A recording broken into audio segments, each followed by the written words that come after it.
اعوذ باللہ من الشیطان الرجیم بسم اللہ الرحمن الرحیم۔ آپ سب سننے والی میری اولاد اور احباب کو السلام علیکم۔ میں آپ سب کی خیر خواہی چاہتا ہوں۔ اللہ تعالیٰ آپ سب کو اپنی حفظ و امان میں رکھے۔ آپ کو 13واں روزہ افطار کرنا مبارک ہو۔ اور اب صاحب قرآن کا آج 13واں سیشن ہوتا ہے، اور میں تاشفین بشیر حرل کو درخواست کرتا ہوں کہ یہ تلاوت کلام سے قرآن حکیم سے بھی ابتدا کریں۔ میں صاحب قرآن کے لیکچر سے پہلے سورۃ کوثر کی تلاوت کرتا ہوں۔ اعوذ باللہ من الشیطان الرجیم، بسم اللہ الرحمن الرحیم۔ اِنَّا أَعْطَيْنَاكَ الْكَوْثَرَ مِنْ شَرِّ فَصَلِّ لِرَبِّكَ وَانْحَرْ إِنَّ شَانِئَكَ هُوَ الْأَبْتَرُ۔ جزاک اللہ، شاباش۔ کل آپ نے کہا تھا کہ روکڑا دیں، روکڑا یہ دیں، روکڑا۔ قرآن شریف کو اچھے طریقے سے پڑھنا چاہیے، توجہ سے اور اونچی آواز سے۔ یہ گورنمنٹ کالج کے ریٹائرڈ پروفیسر ہیں۔ نیشنل فرٹیلائزر انسٹیٹیوٹ میں ایک فنکشن تھا، تو وہ میری عمر کے ہیں اور چھوٹے سے قد کے ہیں۔ انہیں تلاوت کے لیے بلایا گیا، تو جس طریقے سے انہوں نے تلاوت شروع کی میں حیران ہو گیا۔ ایسی قوت کے ساتھ انہوں نے، تو تلاوت اس طرح قوت کے ساتھ کرنی چاہیے۔ اچھا، ہم لوگ مطالعہ یہ کر رہے ہیں کہ کیا حالات تھے مختلف قوموں کے، خود عرب کے، جن میں اسلام طلوع ہوا، اور اسلام ایک بالکل انقلابی اور بالکل نیا تصور تھا، جو کسی پہلے کا تسلسل نہیں تھا۔ اس میں پہلی جو کچھ طریقہ کار تھا اس سارے کو بیک قلم منسوخ کر کے تو یہ تصور دیا گیا کہ ہمارا اللہ اور ہمارا رب اور ہمارا پالنے والا اور ہمارا الہ صرف ایک ہے، اکیلا اللہ تعالیٰ۔ ظاہر ہے ایک بت پرست معاشرے میں جس میں مختلف قسم کے بت، اچھا جس طرح ابھی آپ فرقے دیکھتے ہیں نا، یہ مختلف گدیاں دیکھتے ہیں، اس طرح ان میں ایک چیز تو مشترک تھی کہ سارے مشرک تھے، اللہ تعالیٰ کے ساتھ بتوں کو شریک کرتے تھے، بزرگوں کو شریک کرتے تھے، لیکن ان کے اندر بھی کئی وہ تھے گدیاں اور کئی قسم کے وہ تھے۔ سب کو دعوت دے دی گئی خدائے واحد اللہ تعالیٰ کی عبادت کی، اور اس کے لیے ایسا آدمی متعین کیا گیا جو انہی کی زبان بولتا، انہی کے درمیان نہایت معزز زندگی 40 سال تک گزاری، جس کے لیے یہ خصوصی اعزاز اس کو حاصل تھا کہ اس کی زبان سے کسی نے جھوٹ نہیں سنا۔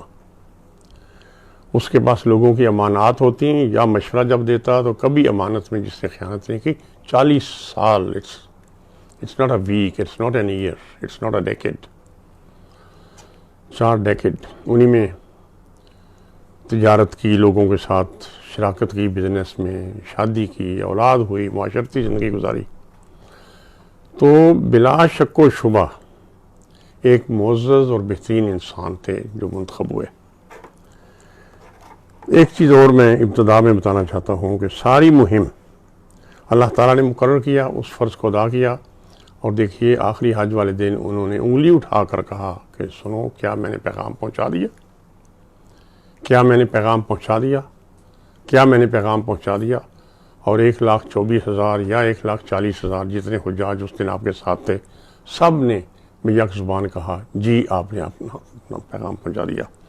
تو یہ واحد اعزاز، یہ بھی منفرد اعزاز رسول کریم صلی اللہ علیہ وآلہ وسلم کو حاصل تھا کہ اپنا مشن مکمل کر کے، اس کا اعلان کر کے، پھر اللہ تعالیٰ کی طرف سے بھی اعلان ہو گیا، الیوم اکملت لکم دینکم واتممت علیکم نعمتی۔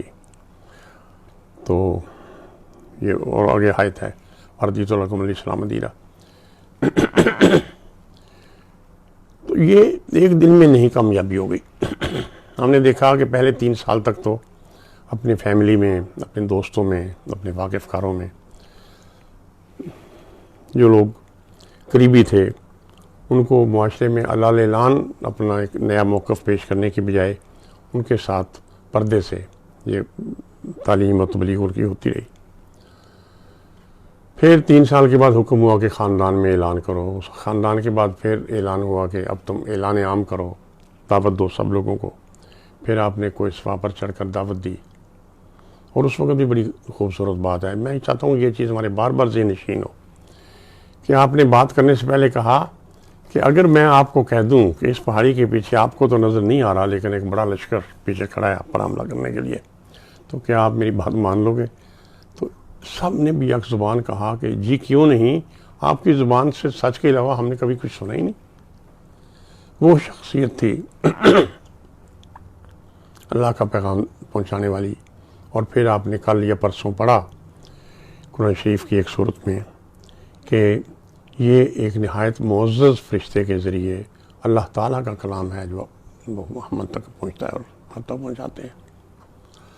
ہم نے صورت فیل تک دیکھ لیا تھا۔ یہ ابتدائی 3 سال وہ تھے کہ جن میں ادھر اعلان ہوا ادھر اس کی مخالفت، مزاحمت، تضحیق اور رکاوٹیں شروع ہو گئیں۔ یہ ہر ایک بات انڈیویجول روز کی بیان کرنے کے بجائے میں جس طرح باقی میری تحریروں یا کتابوں میں آپ دیکھتے ہیں کہ مختصر الفاظ میں، بلکہ مختصر 3 الفاظ میں بات کو بیان کرتا ہوں۔ اس لیے کچھ دوستوں کے ذہن میں آتا ہوگا کہ فلاں بات کیوں نہیں کی، فلاں بات کیوں نہیں کی، تو آپ دیکھیں گے کہ انشاءاللہ مکمل بات ہوتی ہے ساری۔ تو اس سارے عرصے میں رکاوٹیں، مزاحمتیں اور انکار ہوتا رہا، لیکن اس کے ساتھ ساتھ یہ آپ دیکھیے نا، پڑھا ہم نے کہ ما صاحبکم مجنون، کہ آپ کے جو دوست ہیں، آپ کے جو صاحب ساتھی ہیں، یہ کوئی مجنون تو نہیں ہے، ان کو کوئی ایسا مسئلہ تو نہیں ہے ذہنی کہ یہ تو اللہ تعالیٰ کا ایک پیغام آپ تک پہنچا رہے ہیں۔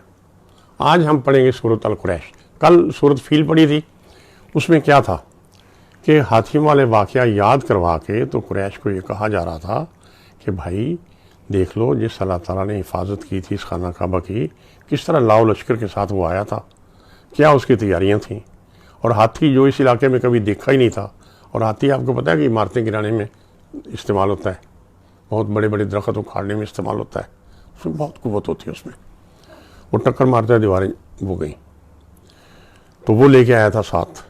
تو لیکن اللہ تعالیٰ نے آپ کو پوری بات بتائی کل۔ یہ سب قریش کو سمجھانے کی باتیں تھیں۔ یہ سورۃ قریش جو ہے آج جو ہم پڑھیں گے، سورۃ فیل کے بعد نازل ہوئی، قرآن حکیم میں اس کا نمبر 106 ہے۔ اس میں کعبہ کی فضیلت کا ذکر ہے، لیکن یہ بھی ان کو پیغام، قریش کو دعوت ہے اسلام کے قبول کرنے کی ایک دلیل کے ساتھ۔ سن 4 نبی میں نازل ہو گئی۔ یہ مختصر صورت ہے۔ اس کا موضوع ہے کہ قریش کو احسان شناس بن کر بیت اللہ کے رب کی عبادت کرنی چاہیے۔ قریش کو خانہ کعبہ کا متولی ہونے کی وجہ سے سردیوں اور گرمیوں میں یمن کے سفر، تجارتی سفر، اور گرمیوں میں شام کے تجارتی سفر کے دوران نہ کوئی لوٹتا اور نہ کوئی اور مشکل پیش آتی۔ اس صورت میں ان کو یہی احساس دلایا گیا ہے کہ جس رب کے گھر کی وجہ سے تمہیں یہ عزت، فراغت اور دولت میسر ہے، عبادت بھی اسی رب کعبہ کے رب کی کیا کرو، اسی کعبہ کے رب کی کیا کرو۔ اس کے بعد کچھ دنوں بعد یہ بھی سن 4 ہی میں نازل ہوئی سورۃ حمزہ۔ اس میں دیکھیے نا، وہاں معاشرے میں جو لوگ اب مخالفت کر رہے تھے ان میں سے کچھ لوگوں میں تکبر تھا۔ تکبر آپ آج بھی اپنے آس پاس دیکھیں تو کچھ لوگوں میں ہے۔ کچھ کو اپنی دانائی پر تکبر ہوتا ہے، کچھ کو اپنی قوت پر، کچھ کو اولاد پر، کچھ کو دولت پر۔ اچھا، دوسرا ایک عیب کچھ لوگوں میں ہوتا ہے کہ دوسروں کی برائی کرتے ہیں، بیٹھ کر عیب ڈھونڈتے رہتے ہیں کہ جی بشیر کی تو نظر کمزور ہے، کہ جی اس کے تو سر پہ بال نہیں ہیں، یا اور برائیاں، اس کو کہتے ہیں عیب جوئی۔ تو اس صورت میں حمزہ کا لفظ استعمال کیا گیا، اس کا نام، جس کا مطلب ہوتا ہے بہت بڑا عیب جو۔ اس میں تکبر، عیب جوئی یعنی دوسروں کی نقص ڈھونڈتے رہنے، اور مادہ پرستی جیسی خرابیاں، کہ کے بارے میں بتایا گیا کہ یہ عذاب آخرت کا باعث ہوں گی. یہ معمولی گناہ نہیں ہیں کہ جو گرفت نہ ہو، ان کے اوپر قیامت والے دن آخرت میں جا کر عذاب ہوگا، سزا ملے گی. اس صورت کا موضوع دنیا پرستی، بخل اور بد اخلاقی ہے. میں نے جیسے پہلے کہا، ہمیں اپنے آس پاس بھی نظر گھما کر جائزہ لینا چاہیے. سورۃ ہمزہ میں تنبیہ کی گئی ہے کہ دنیا پرستی سے بچو اور آخرت پر ایمان لے آؤ، کیونکہ آخرت پر ایمان مشرکین مکہ کو بہت مشکل پیش آ رہی تھی. وہ کہتے تھے بند کر دیں یہ موبائل. ان کو یہ دقت پیش آ رہی تھی اور وہ کہتے تھے کہ جب ہم مر جائیں گے، ہماری ہڈیاں مٹی میں مل جائیں گی، تو پھر کیسے پیدا ہو سکتے ہیں. تو یہ بار بار انہیں یاد دلایا جا رہا ہے. اور یہاں بھی کہا گیا کہ دنیا پرستی سے بچو، آخرت پر ایمان لے آؤ. آخرت پر ایمان کا مطلب یہ ہے کہ ہمارے نیک اعمال کا ہمیں اچھا اجر ملے گا، آرام و آسائش ملے گا، جنت ملے گی. اور اگر برائیاں کریں گے تو اس کی ہمیں سزا ملے گی. آگ کی سزا بار بار کہا گیا ہے، اور ہمیں دوزخ میں بھڑکتی آگ میں جلایا جائے گا. اور اسی صورت میں اس آگ کی لفظی تصویر بھی پیش کی گئی ہے.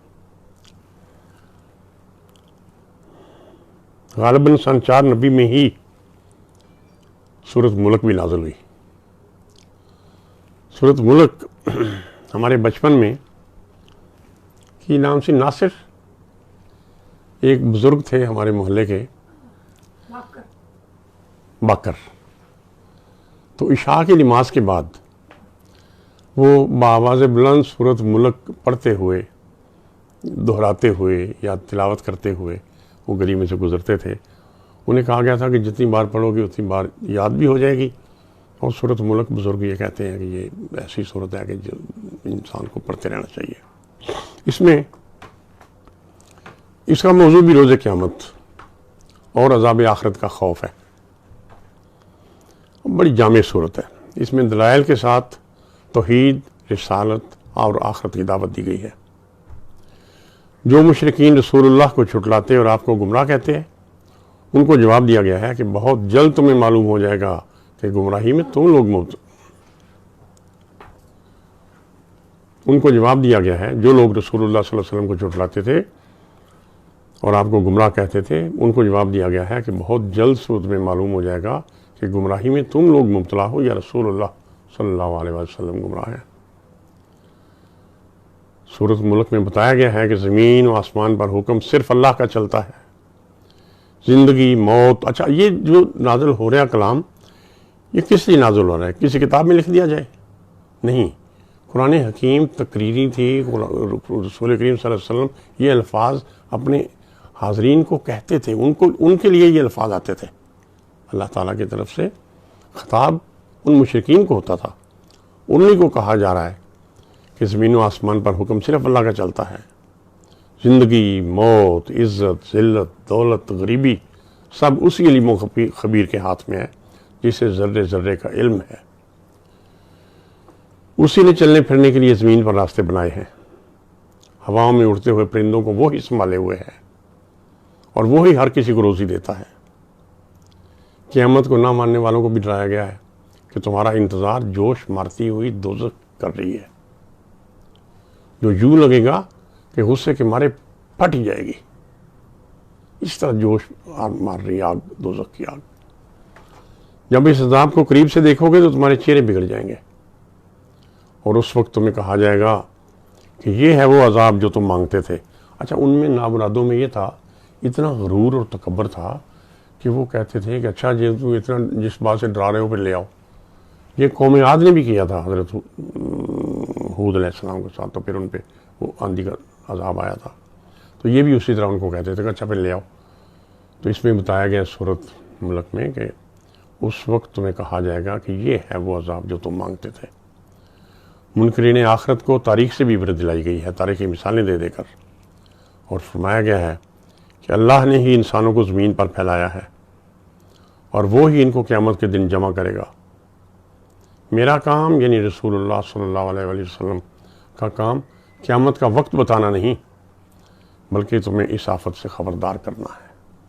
اب آپ نے دیکھنا یہ ہے کہ یہ سب کلام جو نازل ہو رہا ہے، یہ کلام ان لوگوں کو خطاب ہے جو لوگ تینوں بنیادی عقائد پر ایمان نہیں لا رہے، ان کو حضرت محمد مصطفیٰ کے اللہ کا نبی ہونے پر اور رسول ہونے پر بھی شک تھا، بلکہ بعض کہتے تھے جی چودھری ہم اتنے بڑے بڑے تو ہم لوگ نہیں بن سکے، تو ایک چیز نے بننا تھا۔ ان لوگوں کو اللہ تعالیٰ کی توحید پر، توحید کا تصور یہ ہے، سب لوگ اس بات پہ توجہ کر لیں کہ ٹوٹل اتھارٹی صرف ایک اللہ کے پاس ہے، ہی shares it with nobody. یہ بھی ان کے لیے مشکل تھا، وہ کہتے تھے ٹھیک ہے اللہ کو تو ہم مانتے ہی ہیں، ٹھیک ہے نا، ہندوستان ہمارا ہمسایہ ہے، ہندو بھی سپریم گاڈ کو تو مانتا ہے، اللہ نہ کہتے ہوں گے اپنی زبان میں، اس کو اپنی زبان کا لفظ استعمال کرتے ہیں، لیکن ساتھ میں بت، وہ بھی اللہ کو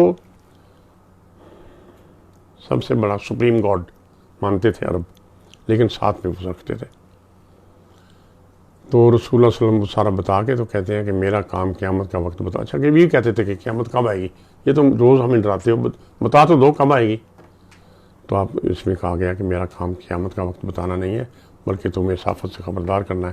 اچھا میں آپ سب کو یہ دعوت دوں گا کہ آپ لوگ تلاوت تو کر رہے ہیں آج کل ماشاءاللہ، زرتاج نے آج 18 سپارے پڑھ لیے، اچھا سائمہ نے 2 دفعہ قرآن حکیم مکمل کر لیا، دریاب نے کتنے 6 سپارے دریاب پڑھ چکے، سب لوگ تلاوت کر رہے ہیں۔ آپ سورۃ ملک کو بھی پڑھیں اور اس میں اس کا وہ ترجمے کے ساتھ اس کو پڑھیں۔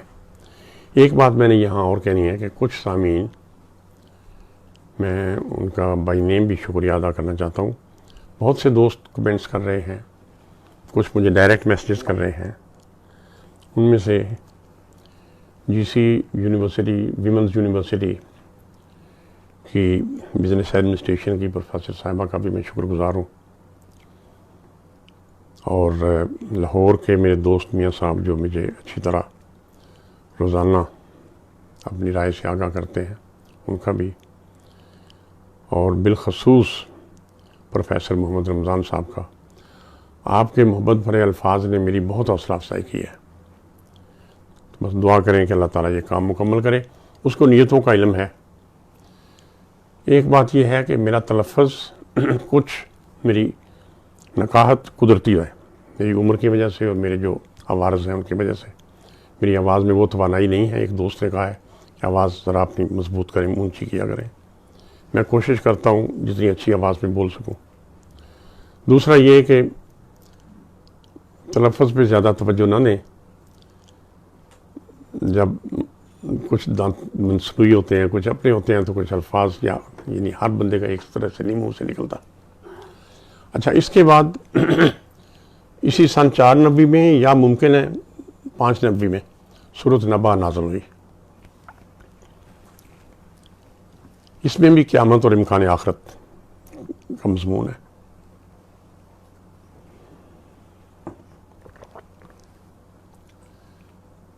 اور اس کا مضمون خاص طور پہ یہ سمجھانا ہے کہ موت کے بعد دوبارہ تمہیں اٹھایا جائے گا۔ اسی بات پر مشرکین مکہ کو زیادہ مشکل آ رہی تھی یقین کرنے میں۔ قدرت الہی کے دلائل دیے گئے ہیں اور جنت دوزخ کے مختلف مناظر کا بیان کیا گیا ہے۔ وہ اللہ جو زمین کو بچھونا، آسمان پر دنیا کو روشن کر دینے والا چراغ، الفاظ ذرا توجہ کیجیے، پہاڑوں کو میخیں، انسانوں کو جوڑا جوڑا، رات کو آپ کا پردہ، نیند کو ذریعہ سکون اور دن کو وقت معاش بنا سکتا ہے، وہ دوبارہ زندہ کر کے ہمیں اپنی عدالت میں حاضر بھی کرا سکتا ہے، جہاں عدل ہوگا۔ عدل ہے عین درمیان میں سوئی ہونا، نہ ادھر جھکے گی نہ ادھر جھکے گی، اور ہر کوئی اپنے عمل کی بنا پر جنت کے باغوں یا دوزخ کی آگ میں پہنچے گا۔ پرہیزگاروں کے لیے نعمتیں ہوں گی جیسے باغ اور انگور، ہم عمر نوجوان عورت یا مرد، اور شراب کے چھلکتے ہوئے پیالے۔ دوزخ میں نہ ٹھنڈ ہوگی نہ پینے کو گرم پانی اور پیپ کے علاوہ کچھ ملے گا۔ قیامت کا دن برحق ہے، اس کے واقع ہونے میں شک کی گنجائش نہیں۔ ہمارے لیے تو زبان اجنبی ہے۔ سعودی عرب میں بعض اوقات ہم نے مشاہدہ کیا ہے کہ جہاں اس قسم کے الفاظ آتے ہیں قرأت میں، تو امام کی ہچکی بن جاتی ہے رو رو کر. اب یہ کیسا سخت مضمون ہے کہ پینے کے لیے بھی، کل پرسوں ہم نے پڑھا تھا کہ وہاں سائے میں بھی ٹھنڈک نہیں ہوگی، گرمی ہوگی، تو یہاں پر پینے کے لیے گرم پانی اور بہتی پیپ کے علاوہ کچھ نہیں ملے گا. قیامت کا دن برحق ہے، اس کے واقعہ ہونے میں شک کی گنجائش نہیں، اور اللہ کے بے حد مہربان ہونے کے باوجود کسی کو اس کے سامنے بولنے کی ضرورت نہ ہوگی.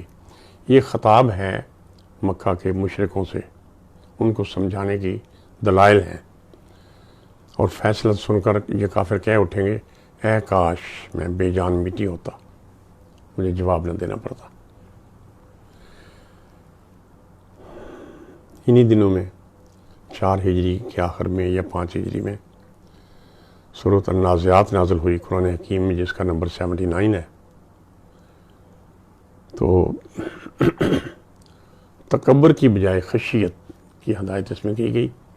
تکبر بارہا ہم نے سبق کے دوران بھی بات کی ہے، ایک انسان کی فطرت میں ہے کہ اپنے بارے میں خوب اس کو احساس ہو جاتا ہے.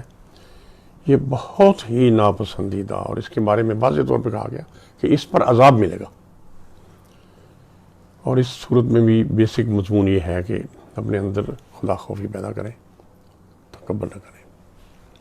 نازعات کا مطلب ہوتا ہے، اس کا نام ہے سورۃ النازعات. نازعات کا مطلب ہے کھینچ کر جان نکال لینے والے فرشتے.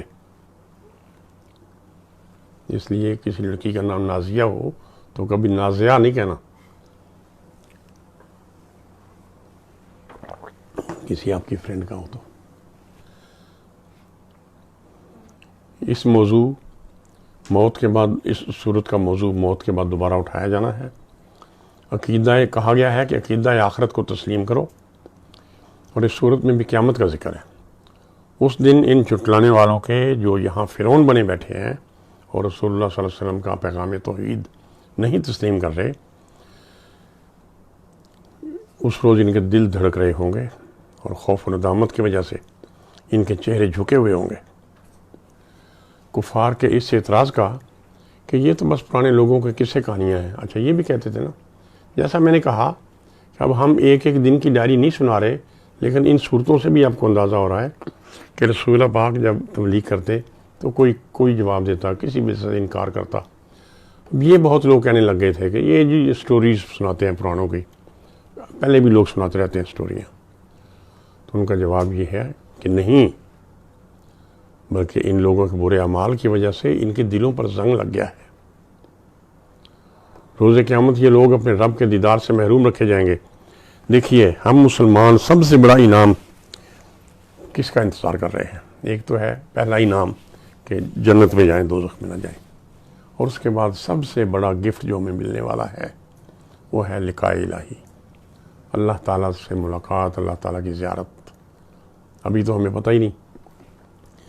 یہاں کہا جا رہا ہے کہ روز قیامت یہ لوگ اپنے رب کے دیدار سے محروم رکھے جائیں گے. تکبر والے لوگ، یہ احمق یہ نہیں سوچتے کہ جو اللہ مضبوط آسمان بنا سکتا ہے، شب و روز کا نظام مقرر کر سکتا ہے، زمین کا فرش بچھا سکتا ہے، پہاڑوں کو میخیں بنا سکتا ہے، وہ ان کو دوبارہ زندہ کیوں نہیں کر سکتا؟ یعنی دلیل سے سمجھانے کی بھی کوشش ہے، اور سزا کا خوف دلوا کر بھی سمجھانے کی کوشش ہے. یہی جو دن تھے نبوت کے 4 سال کے آخر میں یا 5ویں سال کے شروع میں سورۃ المطففین بھی نازل ہوئی. اس کا قرآن حکیم میں نمبر 83 ہے. اس میں ایک معاشرتی برائی کی طرف توجہ دلائی گئی اور اس کی مذمت کی گئی ہے. وہ ہے ناپ تول میں کمی کی مذمت. جو بندہ ناپ تول میں کمی کرے اس کو کہتے ہیں، ان کو کہتے ہیں مطففین. عربی کا لفظ ہے کہ یہ سودا پورا نہیں تولتا، کپڑا پورا نہیں ماپتا، تھوڑا دے دیتا ہے. اس کا موضوع کچھ بنیادی عقائد اور یوم قیامت ہی کم ناپنے تولنے والوں کی مذمت، یوم قیامت ہے، کم ناپنے تولنے والوں کی مذمت کی گئی ہے. تابش پیج نمبر نوٹ کرو، 208. اس پر ہی لکھا ہوا ہے کہ بجائے. میں دوبارہ بتاتا ہوں کہ سورۃ مطففین 4 یا 5 نبی میں نازل ہوئی. اس کا موضوع کچھ بنیادی عقائد اور یوم قیامت ہے۔ کم ناپنے تولنے والوں کی مذمت کی گئی ہے، جو لیتے وقت تو پورا تولتے ہیں لیکن دیتے وقت کم ناپتے اور تولتے ہیں۔ ایسے متففین کی مذمت کے بعد ان لوگوں کا ذکر ہے جو اللہ کے دین کو بجھانے کی کوشش کرتے ہیں۔ وہ ہے نا مصرع ہمارے ایک اردو شاعر کا بھی، پھونکوں سے یہ چراغ بجھایا نہ جائے گا۔ یہ لوگ اللہ کے دین کو بجھانے کی کوشش کرتے ہیں، اور ان نیک لوگوں کا ذکر ہے اسی صورت میں۔ پھر ان نیک لوگوں کا ذکر ہے جو جنت سے نوازے جائیں گے۔ آخر میں بتایا گیا ہے کہ جو سیاہ دل لوگ دنیا میں نیک لوگوں کا مذاق اڑاتے تھے، قیامت کے دن نیک لوگ ان بدکاروں کا مذاق اڑائیں گے۔ اس سورۃ مطففین کی 13ویں آیت میں کفار کے ایک اعتراض کا ذکر ہے، جو وہ کہتے ہیں کہ یہ بس پرانے لوگوں کی کہانیاں سناتے ہیں۔ اس کا جواب ارشاد ہوا، ہرگز نہیں، بلکہ ان کے دلوں پر زنگ پڑ چکا ہے۔ یہ لوگ قیامت کے دن اپنے رب کے دیدار سے محروم رکھے جائیں گے۔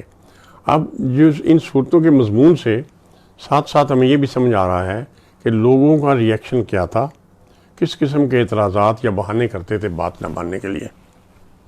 اچھا، اب اسی دور میں چوتھے سال نبوت یا 5واں شروع ہونے کے دوران ایک اور سماجی برائی یا انسانی برائی کی مذمت ہے، وہ ہے کنجوسی اور ریاکاری۔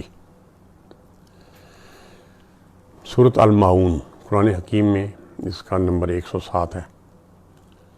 معاون کا مطلب ہوتا ہے کہ گھریلو استعمال کے برتن، ضرورت کی چھوٹی موٹی چیزیں جو ایک دوسرے سے مانگ کے استعمال کر لیتے ہیں ہم لوگ۔ کہا گیا ہے کہ حد سے بڑی ہوئی کنجوسی اور ریاکاری انسان کو نہ دنیا کا چھوڑتی ہے نہ آخرت کا۔ کنجوسی بھی کوئی حد ہونی چاہیے، ریاکاری کی بھی کوئی حد ہونی چاہیے۔ انسان اپنے آپ کو ایسی بنا کے پیش کرتا رہتا ہے۔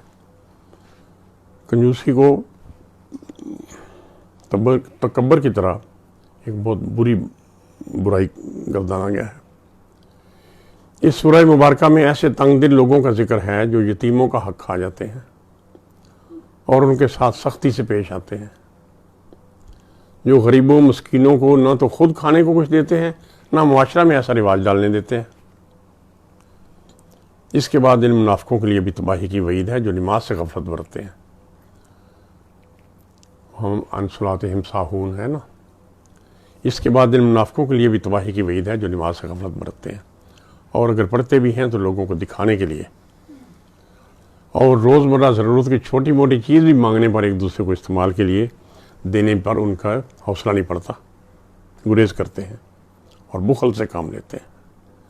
دیکھیے، قرآن حکیم نہ تو فزکس کی کتاب ہے، نہ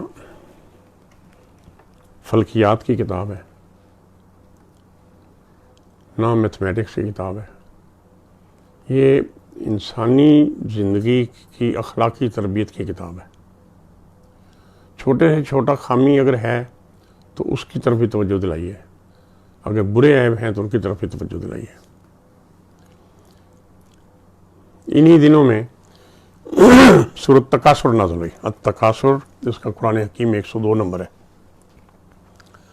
تکاثر ہے کثرت کی خواہش میں مبتلا ہونا، یا لفظی مطلب کثرت مال کی طلب میں ایک دوسرے سے آگے نکل جانے کی دوڑ۔ اس صورت کا مضمون یہ ہے کہ مادہ پرستی کی دوڑ انسان کو عاقبت سے غافل کر دیتی ہے۔ قریش کی مادہ پرستی اس کا موضوع ہے، اور فرمایا گیا ہے کہ کیا تم لوگ مرتے دم تک زیادہ سے زیادہ مال اکٹھا کرنے کی دوڑ میں ہی لگے رہو گے؟ اپنے دلوں کو نرم کرو تاکہ تمہیں علم الیقین حاصل ہو۔ قیامت کے دن سوال آپ کے مال دولت کا نہیں ہونا، قیامت کے دن سوال صرف آپ کے اعمال پر ہوگا۔ اب دیکھیے، میں یہ بات دوبارہ دہراتا ہوں کہ اعمال کیا ہیں؟ رسول اللہ اپنے لیے کیا مانگتے تھے، اللہ تعالیٰ اپنے لیے کیا مانگتے ہیں ہم سے؟ اعمال یہی ہیں ہمارے صالح کہ جس سوسائٹی میں ہم زندہ ہیں اس سوسائٹی میں ہم شائستگی سے زندگی گزاریں۔ کہا گیا ہے کہ اپنے دلوں کو نرم کرو، زیادہ سے زیادہ مال اکٹھا کرنے کی دوڑ میں نہ لگے رہو۔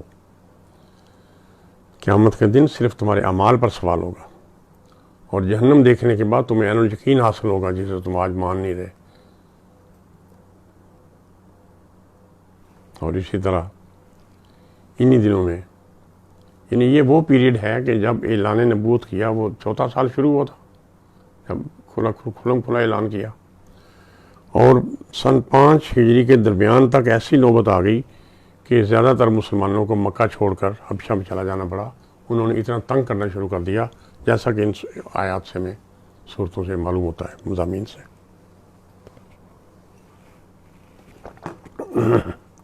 سن 5 کے شروع میں یا سن 490 کے آخر میں سورت 3 نازل ہوئی، قرآن حکیم کی سورت نمبر 95. اس سورت کا موضوع آخرت پر پختہ ایمان کی ضرورت ہے. اس میں فرمایا گیا ہے کہ بنی نوع انسان کو جسمانی، روحانی اور عقلی خوبصورتی کے درجہ کمال پر پیدا کیا گیا ہے. اس سے بہتر ڈیزائن نہیں ہو سکتا تھا جس پر انسان کو بنایا گیا. لیکن جب انسان ناشکر پن اور حیوانی زندگی میں مبتلا ہو جاتا ہے تو یہ حیوانوں سے بھی زیادہ پستی میں جا گرتا ہے. البتہ نیک اعمال والے لوگ بچے رہتے ہیں اور ان کو دیے جانے والے اجر کا پھر ذکر کیا گیا ہے.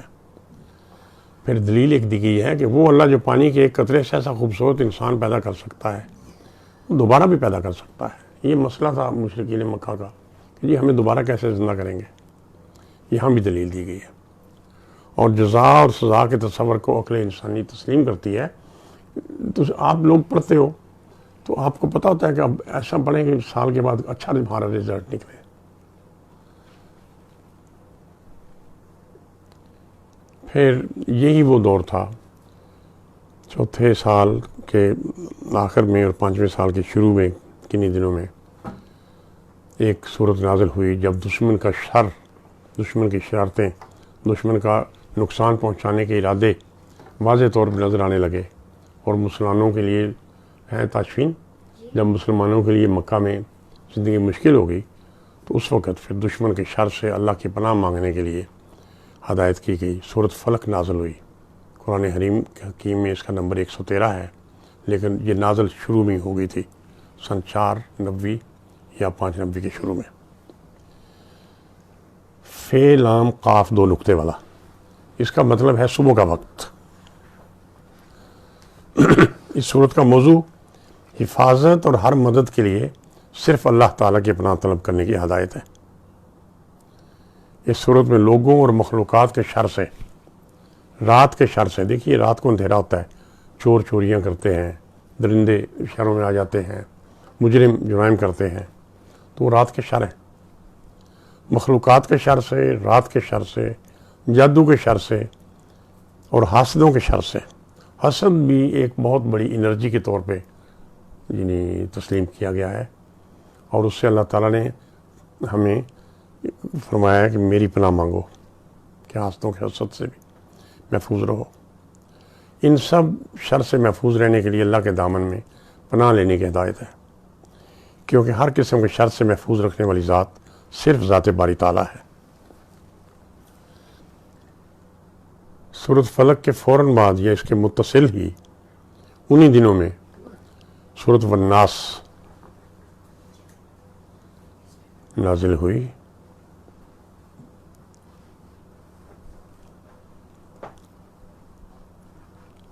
جی سیٹل ہو گئے. یہ قرآن حکیم کی آخری صورت یا صورت نمبر 114 ہے.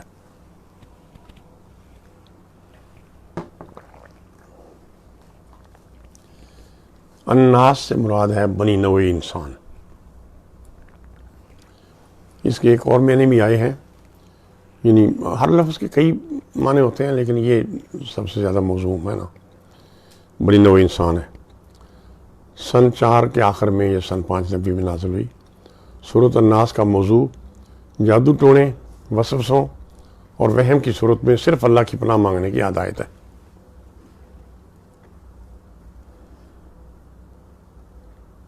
تیمور کو لیٹنے کی جگہ بنا دیں. اچھا. الناس کا لفظ انسانوں کے لیے استعمال ہوتا ہے. اس صورت میں بھی وسوسوں اور انسانوں اور جنوں کے شر سے بچنے کے لیے اسی بادشاہ سے پناہ طلب کرنے کے الفاظ سکھائے گئے ہیں جو تمام انسانوں کا پالنے والا ہے، بادشاہ بھی ہے اور عبادت کے لائق بھی ہے. یہ صورت اگر سمجھ کر پڑھی جائے تو انسان کا ایمان ایسا مضبوط ہو جاتا ہے کہ کوئی وسوسے اسے بےقرار یا متزلزل نہیں کر سکتے۔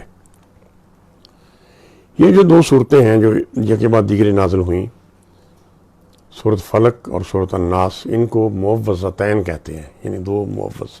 اعوذ باللہ سے شروع ہوتی ہے نا، اعوذ برب الناس، اعوذ برب الفلق، ان کو 2 معوذ کہتے ہیں۔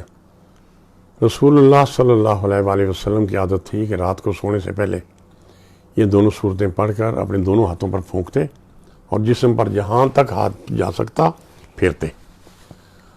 ہمیں بھی چاہیے کہ ہر قسم کے وسوسوں، اگر کبھی وسوسے ہمیں لاحق ہو جائیں، اور جادو ٹونوں جیسی خرافات سے محفوظ رکھنے کے لیے یہ صورتیں پڑھا کریں۔ انہی دنوں میں سورۃ عبس نازل ہوئی۔ اس کا بھی یعنی مضمون یہ ہے کہ کوئی بڑا ہو چھوٹا ہو، غریب ہو امیر ہو، کوئی خوبصورت ہو کوئی بدصورت ہو، سب کے ساتھ حسن سلوک کرنا چاہیے۔ عبس کا مطلب ہے تیوری چڑھانا، پنجابیوں کو ناک چاڑنا یا کسی کو دیکھ کر غصے کا اظہار کرنے کے لیے تیوری چڑھانا۔ یا اس صورت کا موضوع ہر کس و ناکس کے ساتھ حسن سلوک ہے۔ ایک دفعہ ایسا ہوا کہ نبی کریم صلی اللہ علیہ وآلہ وسلم قریش کے ایک سردار سے سنجیدہ تبلیغی گفتگو میں مصروف تھے۔ آپ کا تبلیغ کا طریقہ یہ تھا کہ خانہ کعبہ میں سب لوگ آتے تھے، وہاں سین میں بیٹھ گئے 2-4 بندوں کے ساتھ، اگر 2-4 بندے بیٹھے ہوئے ہیں تو ان کے پاس جا کے بیٹھ گئے، تو ملائمت کے ساتھ ان کو بتانا کہ یار بت نہیں پڑھنی چاہیے، اللہ کا عبادت ایک ہی کرنی چاہیے، اسی میں ہماری عزت ہے، اسی میں ہماری شان ہے، پھر گناہوں سے بچنا۔ اچھا، پھر کچھ لوگوں کے پاس خود چلے جانا۔ تو ایک دفعہ ایک سردار کے پاس بیٹھے ہوئے تھے، تو اس کے ساتھ سنجیدگی کے ساتھ تبلیغی گفتگو میں مصروف تھے کہ ایک نابینا صحافی جن کا نام عبداللہ بن ام مکتوم تھا، کوئی بات سمجھنے کے لیے آ گئے، اور وہ تو نہیں دیکھ رہے تھے کہ یہ اب نہیں کیا گفتگو کر رہے ہیں، نظر تو ان کو آ نہیں رہا تھا، تو وہ گفتگو میں بار بار مداخلت کرنے لگے۔ انہیں اندازہ نہیں ہوا کہ رسول اکرم مصروف ہیں۔ اس پر آپ نے پہلے 1-2 دفعہ تو آرام سے کہا ہوگا، تو اس کے بعد آپ نے ناگواری کا اظہار فرمایا تھا۔ وہ تو وقت گزر گیا، تو رسول اللہ جب اس بندے سے وہاں سے اٹھ کے آئے تو صورت نازل ہوگی، سورۃ عبس۔ اس صورت میں اس واقعہ پر حضور اکرم کو تنبیہ فرمائی گئی ہے۔ اس تنبیہ کا اثر کیا ہوا کہ باقی زندگی رسول اللہ صلی اللہ علیہ وسلم ان صحابی کا ہمیشہ خاص خیال رکھتے، اور جب وہ حاضر ہوتے آپ کی خدمت میں تو آپ ساتھیوں کو بتاتے کہ یہ وہ ہیں جن کی وجہ سے میری سرزنش ہوئی تھی، اور خوش دلی سے ان سے پوچھتے کہ آئیے کیسے آئے۔ ان کے نابینا ہونے کے باوجود 2 غزوات کے موقع پر دیکھیے کتنی ان کی عزت افزائی آپ نے کی، کہ ایک دفعہ صرف ذرا تھوڑا سا ناگواری کا اظہار کر دیا تھا کہ وہ نابینا تھے، اس کے باوجود 2 غزوات پر جب آپ تشریف لے گئے 2 موقعوں پر، تو انہیں اپنی غیر حاضری کے دوران مدینہ کا انتظامی سربراہ مقرر فرما کے گئے۔ یہ اتنی اہمیت ہے کہ کوئی چھوٹا ہو بڑا ہو سب کے ساتھ شائستگی۔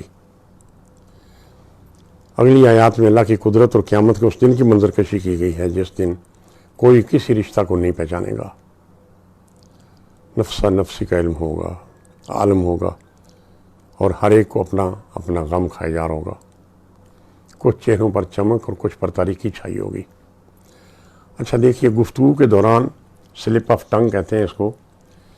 آج ایک دوست نے توجہ دلائی ہے کہ کل جب ہم پڑھ رہے تھے کہ مکہ میں ابتدائی تبلیغی دور میں نماز کے لیے مسلمان شہر سے باہر اکٹھے ہو جاتے تو پڑھ رہے تھے، تو وہاں حضرت آپ کے چچا ابو طالب گزرے تو پوچھا یہ کیا کر رہے ہو، یا یہ کہ وہ جو کوئی آدمی آئے انہوں نے مذاق اڑانا شروع کیا تو جھگڑا ہوا تو ان کے جبڑے کی ہڈی ماری کسی بندے کو۔ تو اچھا، ان دونوں میں سے کسی جگہ پہ میں نے مکہ کے باہر کی بجائے مدینہ کے باہر کہہ دیا، تو دیکھیے اس قسم کی سلپ آف ٹنگ اس پر اللہ تعالیٰ بھی گرفت نہیں کرتا۔ تو جب گفتگو ہو رہی ہوتی ہے تو سننے والوں کو بھی پتہ ہوتا ہے کہ بات تو مکہ کی ہو رہی ہے ابھی۔ میری توجہ دلائی گئی ہے کہ کل یہ مجھ سے سہ ہوئی تھی۔ اچھا، انہی دنوں میں نبوت کے اعلان نبوت کرنے والے سال کے آخر میں یا اس سے اگلے سال یعنی 5 نبوی کے ابتدا میں سورۃ الانشقاق نازل ہوئی۔ قرآن حکیم میں اس کا سیریل نمبر 84 ہے۔ اس میں بھی قیامت کا منظر بیان کیا گیا ہے، اور اس دوران حالات کیا تھے کہ لوگ صرف مذاق نہیں اڑا رہے تھے، ٹھٹھا بازی نہیں کر رہے تھے، بلکہ توہین پر اتر آئے تھے۔ جب توہین کا لفظ استعمال کرتے ہیں یا تکالیف کا لفظ استعمال کرتے ہیں تو ایک بات کو آپ لوگ یاد رکھیں، وہ قبائلی معاشرہ تھا۔ اگر کسی قبیلے کے اہم آدمی کو کوئی ایک آدمی اگر نقصان پہنچاتا یا بے عزتی کرتا یا زیادتی کرتا تو اس کا انتقام یقینی تھا۔ رسول کریم بہرحال قبیلہ بنو ہاشم کا ایک معزز آدمی تھے۔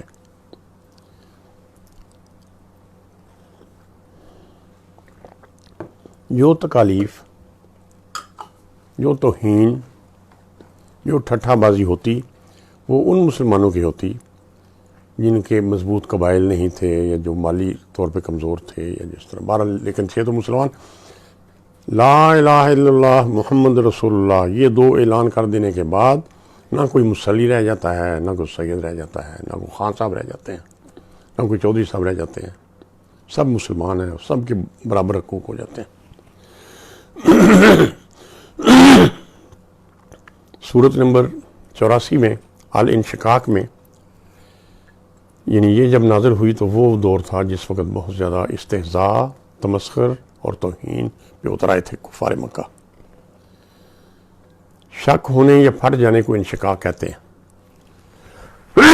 آپ نے ایک لفظ سنا ہوگا شک قمریہ، شک ہو جانا بھی عام محاورہ، پھٹ جانا۔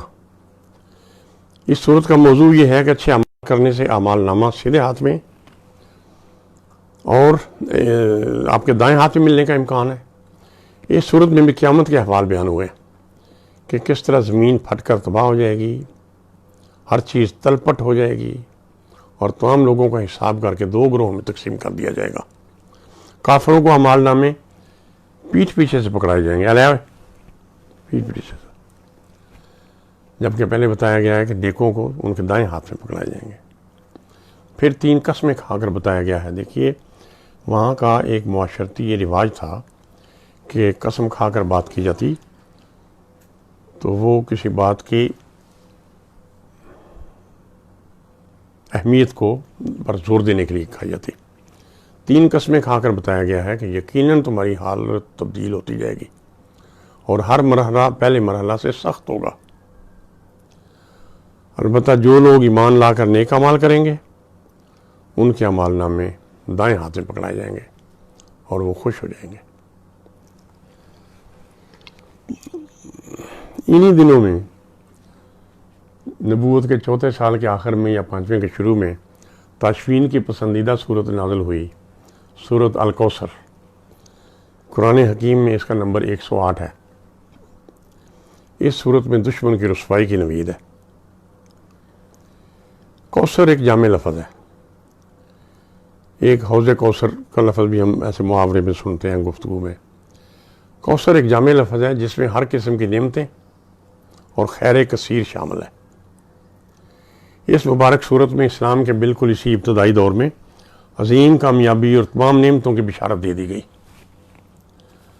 جبکہ رسول اللہ کا دوسرا بیٹا عبداللہ بھی فوت ہو گیا تو مکہ کے مشرک سردار عاص بن وائل سہمی نے اور ابو لہب نے آپ کو ابتر یعنی بے اولاد، پنجابی کا ایک لفظ ہے اوتر، آپ کی امی جی کو پتہ ہے، یہ عربی کا ابتر وہی لفظ ہے جس کے پیچھے اس کا کوئی وارث نہ ہو۔ جب رسول اللہ کا دوسرا بیٹا عبداللہ بھی فوت ہو گیا تو مکہ کے مشرک سردار عاص بن وائل سہمی نے اور ابو لہب نے آپ کو ابتر یعنی بے اولاد رہنے کا طعنہ دینا شروع کر دیا، جو کہ کسی قبائلی معاشرہ میں بڑی محرومی سمجھی جاتی ہے۔ اس کے بعد بشارت کی یہ صورت نازل ہوئی جس میں رسول اللہ کو خیر کثیر، خانہ کعبہ کی فتح، دشمنوں کے قلع کما اور ایک عظیم الشان حکومت کے قیام، حتیٰ کہ جنت کے حوض کوثر کی بشارت دی گئی اور نماز اور قربانی کا حکم دیا گیا کہ اللہ کی نعمتوں کا شکر عبادت سے اور نعمتوں کی بقا قربانی پر منحصر ہے. کہا گیا فصل لربک وانحر. یقین دلایا گیا کہ تمہارے دشمن کو ہی ابتر کیا جائے گا. آخری لفظ یہی ہے نا کہ ان شانئک ہوا الابتر. اچھا انہی حالات میں جب کہ وہ تنگ کر رہے تھے مسلمانوں کو، اور آپ دیکھ رہے ہیں کہ مسلمانوں کی کس کیفیت کا اندازہ ہو رہا ہے ہمیں ان صورتوں میں، تو ان کو سمجھانے کی کوشش جاری رہی. قیامت پہ لوگ ایمان نہیں لا رہے تھے سوائے چند ایک مسلمانوں کے، اکا دکا بندہ. توحید کا بھی مشکل تھا ان کے لیے، رسالت پہ بھی ان کو حسد تھا، لیکن قیامت تو ان کی سمجھ بھی نہیں آتی تھی. تو تھوڑا مضمون مکمل کرنا ہے آج. انہی دنوں میں سورۃ الذاریات جو کہ قرآن حکیم میں 51 نمبر پر ہے وہ نازل ہوئی، جس میں قیامت کی آمد کا بتایا گیا کہ قیامت کی آمد یقینی ہے. اچھا ان دنوں میں ان لوگوں نے آپ کو مجنون اور ساحر کہنا شروع کر دیا تھا کہ اگر کوئی بندہ آپ کی بات سن کر مان لیے تو ان کو کہا جی یہ اس پہ جادو ہو گیا جی، جادوگر ہے جی، ساحر ہے. اور ویسے جیسے کسی بندے کی بدنام کرنے کے لیے یار اس کی بات نہ سننا، اس کا تو دماغ پھر گیا ہے، مجنون. اچھا ان حالات میں سورۃ الذاریات نازل ہوئی، جس کا مطلب ہے بکھیر دینے والی ہوائیں یا آندیاں. اس کا مرکزی مضمون سورۃ الذاریات کا یہ ہے کہ قیامت کا آنا یقینی ہے. ہوائیں، آسمان اور زمین جزا و سزا کی گواہی دے رہے ہیں. دریاب انسانی ضمیر قانون جزا و سزا کو عین فطری سمجھتا ہے، اور عقل ظلم و کفر کی سزا کو برحق سمجھتی ہے. یعنی ہماری عقل مانتی ہے کہ اگر ہم برائی کریں گے تو اس کی ہمیں سزا ملے گی. تاریخ بھی بھری پڑی ہے قانون جزا و سزا کی گواہیوں سے، جیسے قصہ ابراہیم و لوط میں فرشتوں کی گواہی، قصہ موسیٰ و فرعون، قصہ عاد، قصہ سمود، قصہ نوح. اس کے بعد توحید، رسالت اور آخرت کی دعوت دی گئی ہے، اور دعوت کے بارے میں ہدایات ہیں. اچھا متقی لوگوں کے اوصاف بیان ہوئے ہیں اس میں کہ وہ نیک اعمال کرتے ہیں، رات کو کم سوتے ہیں، ٹی وی کے لیے، انٹرنیٹ کے لیے نہیں، یاد الہی کے لیے اور عبادات کے لیے، اور سحر کے وقت توبہ استغفار کرتے ہیں. جس وقت آپ کھانے پہ زور دیا ہوتا ہے وہ توبہ استغفار کا وقت ہے. اور ان کے مال میں مانگنے والوں اور نہ مانگنے والوں دونوں کا حق ہوتا ہے. آپ کے پرائم منسٹر صاحب کہہ رہے ہیں کہ جو غریب ہیں، جو دہاڑی دار ہیں، ان کو بھی ہم دے رہے ہیں نقد، لیکن ایسے لوگ بھی ہیں جو لائن میں لگ کر نہیں مانگیں گے. تو حکومت ان کے لیے بھی سوچ رہی ہے. اللہ تعالیٰ کا یہ حکم ہے کہ نیک لوگوں کے مال میں مانگنے والوں اور نہ مانگنے والوں دونوں کا حق ہوتا ہے. فرمایا گیا ہے کہ یقین کرنے. اچھا صدقے کے لیے یہ مت انتظار کریں گے کوئی آئے تو مانگے ہم سے تو دیں. آپ کو پتہ چل جائے کہ فلاں کی ضرورت ہے آج کل، تو صدقہ وہ ہے صحیح میں اس کو جا کے خود خاموشی سے دے آئیں. فرمایا گیا ہے کہ یقین کرنے والوں کے لیے اللہ کی عظمت و قدرت کی نشانیاں خود انسان کی ذات میں، اس زمین میں اور آسمان میں پھیلی پڑی ہیں. ان فرشتوں کا ذکر ہے جو حضرت ابراہیم کے پاس آئے تو آپ ان کو مہمان سمجھے، لیکن انہوں نے حضرت ابراہیم کو بیٹے کی خوشخبری دی. حضرت ابراہیم علیہ السلام بوڑھے تھے. اچھا حضرت ابراہیم کو مہمان فرشتوں نے بتایا کہ وہ قوم لوط کو پتھروں کی بارش سے تباہ کرنے جا رہے ہیں. اس کے بعد اسی سورۃ الذاریات میں فرعون، قوم عاد، قوم سمود اور قوم نوح کا انجام بتانے کے بعد زمین اور آسمان کی تخلیق کا ذکر ہے. اور اس سورت کی آیت نمبر 49 میں بتایا گیا ہے کہ ہم نے ہر چیز کو جوڑا جوڑا بنایا. پھر انسانوں اور جنوں کے پیدا کرنے کا مقصد یہ بتایا گیا ہے کہ وہ اللہ کو پہچانیں اور اس کی عبادت کریں، اور یہ کہ تمام مخلوق کا رزق اللہ کے ذمہ ہے. ہم لوگ اگر کہیں وسیلہ بنتے ہیں یا کوئی دوسرا آدمی ہمارے رزق کا وسیلہ بنتا ہے تو یہ نظام قدرت ہے. یہ اللہ تعالیٰ نے رزق پہنچانے کا سسٹم متعین کیا ہے، لیکن ذمہ داری اس کی اپنی ہے. سورت کے آخر میں کفار اور مشرکین کو پھر قیامت کے دن عذاب کی وعید سنائی گئی ہے. کتنے منٹ ہو گئے ہیں؟ 45. ہاں ابھی ایک سورت اور پڑھتے ہیں. 48. ٹھیک ہے ایک سورت اور پڑھتے ہیں ابھی. سوچیے نا 13 روزے مکمل بھی ہو گئے ہیں.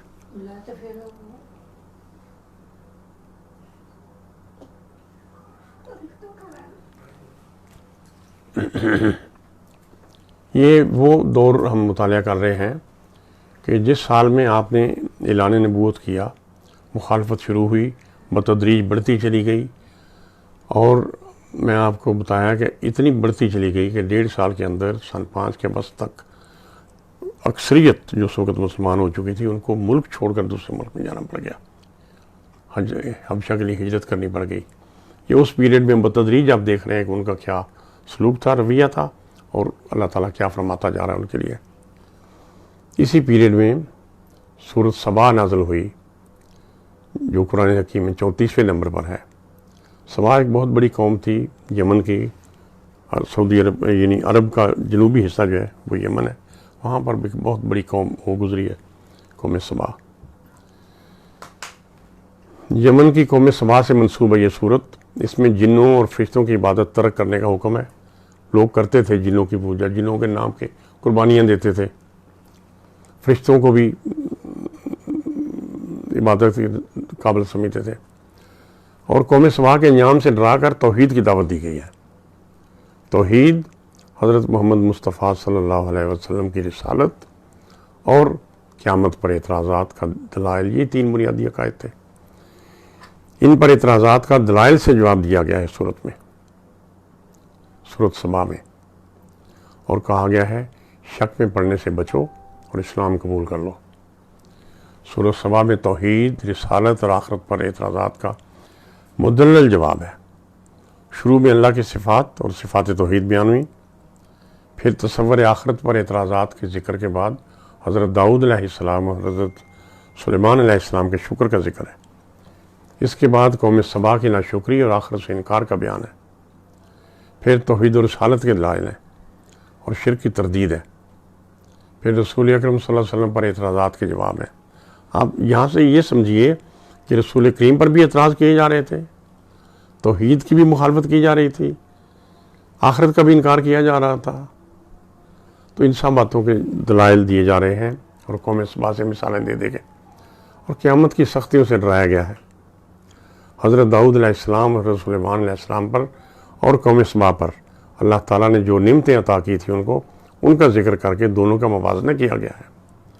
کنعان میں یعنی جو فلسطین ہے جہاں آج کل اسرائیل ہے، وہاں حضرت داؤد علیہ السلام اپنی عظیم طاقت اور لوہے سے نفیس زرہ بکرے بنانے کی صلاحیت اور کئی دیگر خصوصی انعامات الہی کے حامل تھے. اور ان کے جانشین بیٹے حضرت سلیمان علیہ السلام کو، اچھا یہودی حضرت سلیمان کو نبی نہیں مانتے، سلیمان بادشاہ مانتے ہیں، ہم حضرت سلیمان علیہ السلام کو اللہ کا نبی مانتے ہیں. ان کی حکومت انسانوں اور پرندوں اور ہوا پر بھی چلتی تھی. جنات ان کے تابع تھے. تانبے اور شیشے سے مہیر و لکول مصنوعات بنانے کی صلاحیت تھی. شام کا شہر حلب اس زمانے میں بھی شیشے کی اتنی بڑی صنعت تھی وہاں پہ، اور آج بھی ہے. شیشے کی ایسی صنعت تھی کہ جب ملکہ سبا کو بلایا گیا آپ کے محل میں داخل ہونے سے پہلے، تو جیسے شاہی قلعہ لاہور کے باہر آپ نے کھائی دیکھی ہے نا، وہ پانی ہوتا تھا اس میں تاکہ دشمن داخل نہ ہو. تو وہ محل کے باہر جو پانی کی نہر تھی نا، کھائی، اس کے اوپر شیشے کی کور لگا دیا گیا. تو اس کو پتہ نہیں چلا، وہ سمجھی پانی میں سے گزرنا ہے، تو اس نے اصل میں کپڑے اونچے کرنے کی کوشش کی. یعنی ایسی اس وقت بھی ترقی کی ہوئی تھی وہاں پہ اس علاقے میں لوگوں نے. تانبے اور شیشے سے مہیر اور لکول مصنوعات بنانے کی صلاحیت تھی حضرت سلیمان کی حکومت میں. لیکن اس کے باوجود یہ دونوں حضرات فخر اور غرور کی بجائے ہر سانس کے ساتھ اللہ کا شکر ادا کرتے رہتے تھے. اس کے برعکس یمن کی قوم سبا کا قصہ ہے. ان کو زرخیز زمین، اچھی آب و ہوا، پھلدار باغات، ان کے باغات کے بارے میں کہا جاتا ہے کہ ان کے باغات میں آپ سارا دن گزرتے جائیں تو دھوپ نہیں پڑتی تھی آپ پر، یعنی اتنے گھنے باغات تھے ان کے. آپ پاشی کے لیے وافر پانی اور رزق کی فراوانی حاصل تھی ان کو. ان کے باغات اتنے وسیع و عریض تھے کہ جیسا میں نے ابھی کہہ دیا کہ دن بھر ان میں سفر کرتے جائیں سایہ میسر رہتا، اور بھوک مٹانے کے لیے وافر پھل موجود ہوتے. لیکن شکر کے بجائے وہ قوم ناشکری پر اتر آئی.